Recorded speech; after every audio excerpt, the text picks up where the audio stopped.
ಓಂ ಶ್ರೀ ಪರಮಾತ್ಮನೇ ನಮಃ. ಕಣ್ಕಣನಲ್ಲಿ ಚರ ಅಚರ್ನಲ್ಲಿ ಒಳಗಡೆ ಮತ್ತು ಹೊರಗಡೆ ಅಂತರ್ಯಾಮಿ ರೂಪದಿಂದ ನಿವಾಸ ಮಾಡುತ್ತಿರುವ ಪರಮಪುರುಷ ಪರಮಾತ್ಮನ ನಮಸ್ಕಾರ ಮಾಡುತ್ತಿದ್ದೇನೆ. ವಿಷಯ ಏನೆಂದರೆ ಆತ್ಮ ಸಾಕ್ಷಾತ್ಕಾರ ಮಾನವ ಜೀವನದ ಸರ್ವಶ್ರೇಷ್ಠ ಸಾಧನೆಯಾಗಿದೆ. ಆತ್ಮ ಸಾಕ್ಷಾತ್ಕಾರ ಮೊದಲು, ಆತ್ಮ ಸಾಕ್ಷಾತ್ಕಾರ ನಂತರ ಏನೆಲ್ಲ ನನ್ನ ಅನುಭವ ಆಗೈತೆ ನಾನು ಅದನ್ನು ವರ್ಣಿಸುವ ಎಷ್ಟು ಅವಶ್ಯಕತೆ ಪ್ರಯಾಸ ಮಾಡ್ತೀನಿ. ಯಾಕಂದರೆ ಆತ್ಮ ಸಾಕ್ಷಾತ್ಕಾರ ಹೇಳೋದಕ್ಕೆ ಅಸಾಧ್ಯವಾಗಿದೆ. ಇದು ಹೇಳಿದರೂ ನೀವು ಕೇಳಿದರೂ ಅರ್ಥ ಮಾಡುವ ವಿಷಯ ಅಲ್ಲ.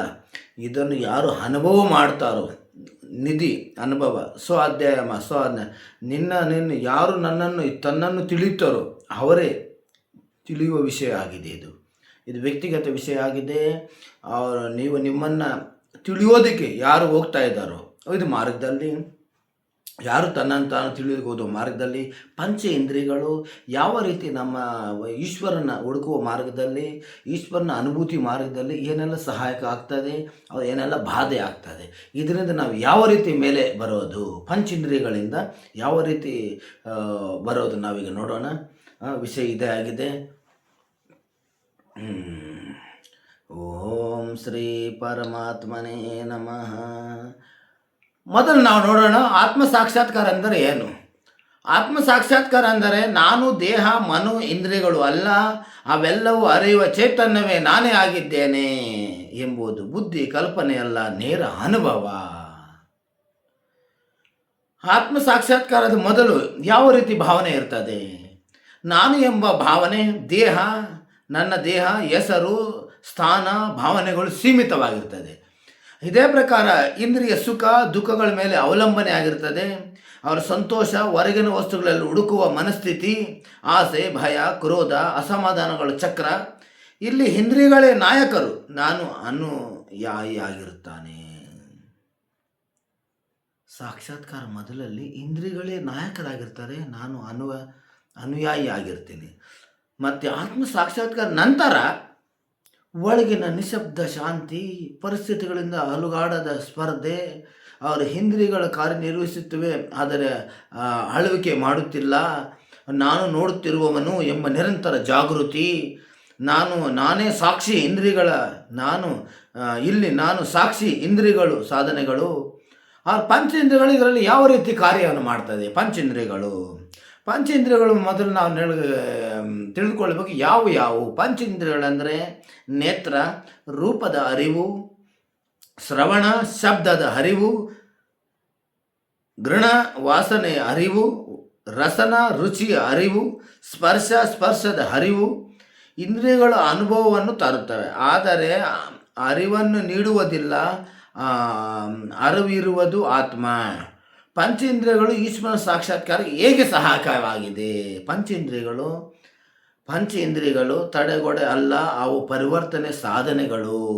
ಪಂಚೇಂದ್ರಿಯಗಳು ಯಾವ ರೀತಿ ನಾವು ಪರಿವರ್ತನೆ ಮಾಡಬೇಕು? ಅವ್ರ ಜಾಗೃತಿ ಇಂದ್ರಿಯ ಬಳಕೆ, ಅವರು ಕಾಣುವುದು ಆದರೆ ಅಂಟುಕೊಳ್ಳದೆ, ಕೇಳುವುದು ಆದರೆ ಪ್ರತಿಕ್ರಿಯೆ ಕೊಡದೆ, ಇದೇ ಇಂದ್ರಿಯ ಸಂಯಮ. ಇಂದ್ರಿಯಗಳಿಂದ ಸಾಕ್ಷಿಭಾವಕ್ಕೆ ಸೇತುವೆ. ಸೇತುವೆ ಯಾವ ರೀತಿ ಆಗ್ತದೆ? ಪ್ರತಿ ಅನುಭವದಿಂದ ಹಿಂದೆ ಎಂದ ಪ್ರಶ್ನೆ, ಈ ಅನುಭವವನ್ನು ಯಾರು ತಿಳಿದುಕೊಳ್ಳುತ್ತಿದ್ದಾರೆ? ಈ ಪ್ರಶ್ನೆ ಈಶ್ವರನ ಸಾಕ್ಷಾತ್ಕಾರಕ್ಕೆ ದಾರಿ ಆಗ್ತದೆ. ಈ ಅನುಭವವನ್ನು ಯಾರು ತಿಳಿದುಕೊಳ್ಳುತ್ತಿದ್ದಾರೆ? ತನ್ನನ್ನು ತಾನು ತಿಳಿಯುವುದಕ್ಕೆ ಪಂಚೇಂದ್ರಿಯಗಳ ಸಹಾಯಕ ಯಾವ ರೀತಿ ಸಹಾಯಕ ಆಗ್ತದೆ? ಇಂದ್ರಿಯಗಳು ನಮಗೊಂದು ಮಹತ್ವ ಪಾಠವನ್ನು ಕಲಿಸುತ್ತವೆ. ಇಂದ್ರಿಯಗಳು ನಮಗೊಂದು ಮಹತ್ವದ ಪಾಠವನ್ನು ಕಲಿಸ್ತದೆ. ಪರಮಾತ್ಮನ ಈಶ್ವರನ ಹುಡುಕು ಮಾರ್ಗದಲ್ಲಿ ಯಾವುದು? ನಾನು ಕಾಣುವನಲ್ಲ, ನಾನು ಕೇಳುವನಲ್ಲ, ನಾನು ತಿಳಿಯುವನಲ್ಲ. ಯಾವ ರೀತಿ ಉದಾಹರಣೆ ಅಂದರೆ, ಕಣ್ಣು ಮುಚ್ಚಿದರೂ ನಾನು ಇದ್ದೇನೆ ಎಂಬ ಭಾವನೆ ಉಳಿಯುತ್ತದೆ. ಇದರಿಂದ ಉಳಿಯುವುದು ಅದೇ ಆತ್ಮ ಇಂದ್ರಿಯಾತೀತ ಆಗಿದೆ. ಇಂದ್ರಿಯಗಳು ಇದ್ದಾಗ ಜಾಗೃತಿ ಅಭ್ಯಾಸ, ಇಂದ್ರಿಯಗಳು ನಿಶಬ್ದವಾದಾಗ ಆತ್ಮ ಪ್ರಕಾಶ. ಇಂದ್ರಿಯಾತೀತ ಸ್ಥಿತಿ ಎಂದರೆ ಏನು? ಇಂದ್ರಿಯಗಳನ್ನು ನಾಶ ಮಾಡುವುದಲ್ಲ, ಅವುಗಳನ್ನು ತ್ಯಜಿಸುವುದೂ ಅಲ್ಲ, ಅವುಗಳ ಮೇಲೆ ಆಧಿಪತ್ಯ ಕಳೆದುಕೊಳ್ಳದಿರುವುದು, ಅವುಗಳನ್ನು ಸಾಕ್ಷಿಯಾಗಿ ನೋಡಿರುವುದು. ಏನು ಯಾವಾಗ ತನಕ ನಾವು ಇಂದ್ರಿಯಾತೀತ ಆಗಿಲ್ವೋ ಆವಾಗ ತನಕ ನಾವು ಇಂದ್ರಿಯನ ಅವನ ಮಾತು ನಾವು ಕೇಳ್ತಾ ಇದ್ದೀವಿ. ಇಂದ್ರಿಯಗಳನ್ನ ಮಾತು ನಾವು ಕೇಳ್ತಾ ಇದ್ವಿ. ಇಲ್ಲಿ ನಾವು ಕುಳಿತಿದ್ದಾಗ ನಾನು ಮನೆಗೆ ಹೋಗ್ಬೇಕು, ಸ್ಕೂಲ್ ಹೋಗ್ಬೇಕು, ಕೆಲಸ ಮಾಡಕ್ಕೆ ಹೋಗ್ಬೇಕು, ಏನೆಲ್ಲ ಹೇಳ್ತಾ ಇದ್ದಾರೆ ನಮ್ಮ ಇಂದ್ರಿಯ. ಅವ್ರು ಒಂದೇ ಜಾಗದಲ್ಲಿ ಕುಳಿತ ಮೇಲೆ ಅವನಿಗೆ ಹೇಳಬೇಕು, ನಾನೀಗ ಮಂದಿರದಲ್ಲಿದ್ದೇನೆ, ಶಾಂತಿಯಲ್ಲಿ ಕುಳಿತುಕೋ, ಮತ್ತೆ ಹೋಗೋಣ. ಮಂದಿರದಲ್ಲಿದ್ದೇನೆ, ಶಾಂತಿಯಲ್ಲಿ ಕುಳಿತುಕೋ, ಸ್ಕೂಲಲ್ಲಿದ್ದೇನೆ, ಆಮೇಲೆ ಹೋಗೋಣ.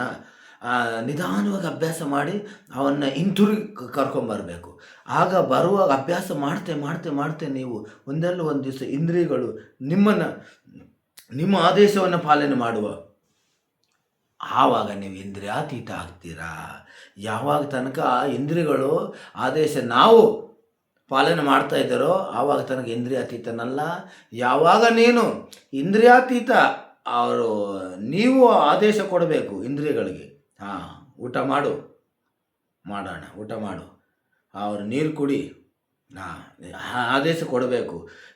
ಆಗ ನೀವು ಇಂದ್ರಿಯಾತೀತ ಸ್ಥಿತಿ ಅಂತ ಹೇಳ್ಬೋದು.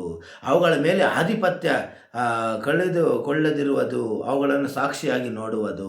ಅವುಗಳನ್ನು ಏನು ನೋಡ್ತಾ ಇರಿ, ಏನೆಲ್ಲ ವಿಷಯ ಇಂದ್ರಿಯ ಏನೆಲ್ಲ ನಡೀತಾ ಇದೆ ಎಲ್ಲ ನೋಡ್ಬೇಕು. ಅದು ನಿಮ್ಮೊಳಗೆ, ಬೇರೆಯವರ ಒಳಗಡೆ ಇಲ್ಲ. ನೀವು ಓದಿದರೆ ಹೆಂಗೆ ಅರ್ಥ ಮಾಡ್ಕೊಳ್ಳೋದು, ನಿಮ್ಮೊಳಗಡೆ ಏನೆಲ್ಲ ಗತಿವಿಧಿ ಆಗ್ತಾಯಿದೆ, ಏನು ಚೆನ್ನಾಗಿ ಕೇಳಿಸ್ತಾ ಇದೆ ಇಲ್ವಾ ಎಲ್ಲ ನೋಡಬೇಕು. ಅವರ ಸಾರಾಂಶ ಇದೇ ಆಗಿದೆ. ಆತ್ಮ ಸಾಕ್ಷಾತ್ಕಾರ ಸರ್ವಶ್ರೇಷ್ಠ ಸಾಧನೆ ಆಗಿದೆ. ಪಂಚ ಇಂದ್ರಿಯಗಳ ಬಂಧನವಲ್ಲ, ಪರೀಕ್ಷೆ ಆಗಿದೆ. ಅವರ ಜಾಗೃತಿ ಇಂದ್ರಿಯ ಬಳಕೆ ಸಾಕ್ಷಿ ಭಾವ ಆಗಿದೆ. ಅವರ ಸಾಕ್ಷಿ ಭಾವ ಆತ್ಮಜ್ಞಾನ ಆಗಿದೆ. ಇದೇ ಈಶ್ವರನ ಸಾಕ್ಷಾತ್ಕಾರಕ್ಕೆ ಮಾರ್ಗವಾಗಿದೆ.